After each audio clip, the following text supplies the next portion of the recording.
তুমি কি তোমার জীবনে বড় একটা পরিবর্তন আনতে চাও? দেখাই কিভাবে করতে হবে। ধরে নেই এটা তোমার লাইফ।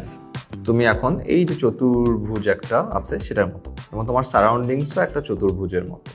এখন তুমি চাও এটাকে পরিবর্তন করতে, তাহলে first step to transform your life is to transform your surroundings. তোমার সারাউন্ডিংসটাকে পরিবর্তন করে যে গোল করে দাও। তাহলে কি হবে, 2 দিন পর এই সারাউন্ডিংস এর প্রভাবে তোমার এই চতুর্ভুজ লাইফটাও পরিবর্তিত হয়ে এই গোল হয়ে যাবে। তাহলে এই যে সারাউন্ডিংসটাকে চেঞ্জ করতে বললাম, এই সারাউন্ডিং চেঞ্জ করা বলতে আমি বুঝাচ্ছি তোমার এনভায়রনমেন্টটাকে আসলে চেঞ্জ করো। তোমার আশেপাশে যা যা আছে সেগুলোকে পরিবর্তন করো। বন্ধু বান্ধব কার সাথে মিশছো সেটা দেখো, যাদের সাথে হ্যাং আউট করছো সেটা দেখো, কোন ধরনের কন্টেন্ট তুমি কনজিউম করো সেটা দেখো, কোন কোন জায়গায় তুমি ঘুরতে যাও সেটা দেখো, কোন কোন জিনিসে তুমি সময় দাও সেটা দেখো।